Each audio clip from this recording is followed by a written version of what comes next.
Viewers, আসসালামু আলাইকুম। আজকে একটি নতুন কেকের রেসিপি নিয়ে চলে আসলাম।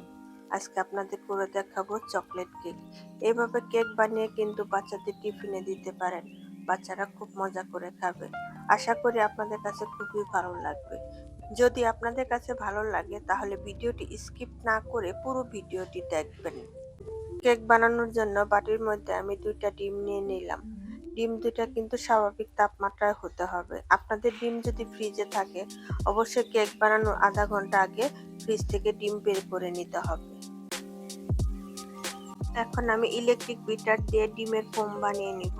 তবে আপনাদের কাছে যদি ইলেকট্রিক বিটার না থাকে তাহলে হ্যান্ড হুইল দিয়ে এই কাজটা করতে পারেন, তবে সেক্ষেত্রে সময়টা একটু বেশি লাগবে।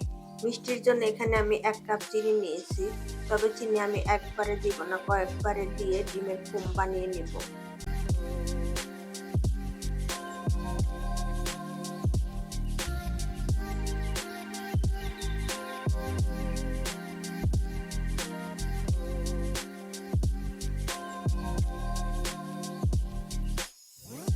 3 থেকে 4 মিনিট সময় আমি বিট করে নিয়েছি। দেখেন পারফেক্ট ভাবে ফোম তৈরি হয়ে গিয়েছে।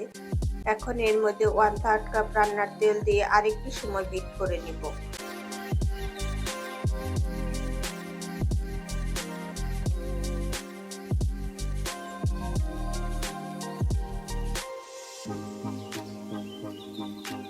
কেকের জন্য আমার ডিমের ফোম তৈরি হয়ে গিয়েছে। এখন এর মধ্যে দিয়ে দিলাম সামান্য পরিমাণে লবণ। এখন শুকনো উপকরণগুলো দিয়ে দিব। এর জন্য একটা স্ট্রেনার নিয়ে এর মধ্যে দিয়ে দিলাম 1 কাপ ময়দা, 1/3 কাপ কোকো পাউডার, 1 চা চামচ বেকিং পাউডার দিয়ে সবকিছু আমি ভালোভাবে চেলে নিব।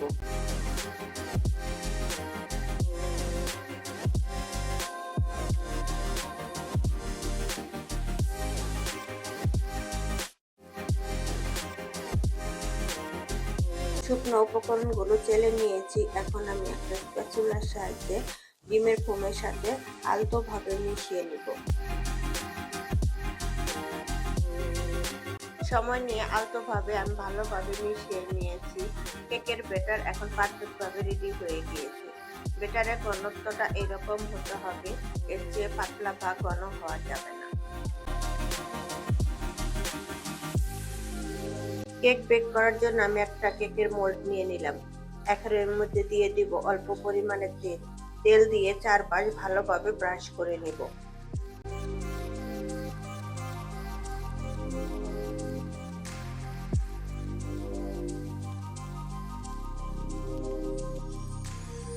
তেল ব্রাশ করে নিয়েছি। এখন যে নরমাল লেখালেখির কাগজ, সেই কাগজ আমি মোল্ডের সাইজ করে কেটে নিয়েছিলাম, সেটা ভিতরে দিয়ে তার উপর আবার একটু তেল ব্রাশ করে দিচ্ছি, যাতে করে খুব সহজে কেক মোল্ড আউট করা যায়। এখন মোল্ডের মধ্যে কেকের ব্যাটার ঢেলে দিব। তবে খেয়াল রাখতে হবে কেকের মোল্ড কিন্তু ভর্তি করে দেওয়া যাবে না, তাহলে কেক বেক করার পর যখন কেক ফুলে যাবে তখন কিন্তু মোল্ড থেকে বাহিরে চলে যাবে। এখন আমি কেকের মোল্ডটা হালকা হাতে একটু ট্যাপ করে নেব, যাতে ভিতরে যদি কোনো এয়ার থাকে তাহলে বাহিরে বের হয়ে আসে। এখন আমি কেকের ব্যাটারের উপরে কিছু বাদাম দিয়ে দিচ্ছি, তবে আপনারা চাইলে এখানে কাঠবাদাম কিংবা কাজু বাদামও দিতে পারেন।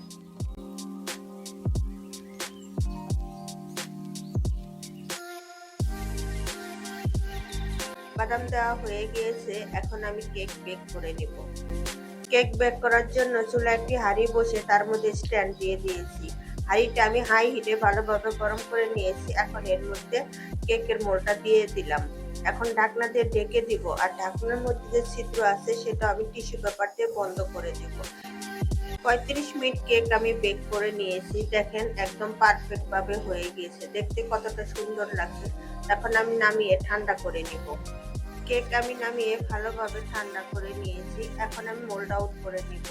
মোল্ড আউট করার জন্য একটি ছুরির সাহায্যে মোল্ডের চারপাশ ভালোভাবে সারিয়ে নিব।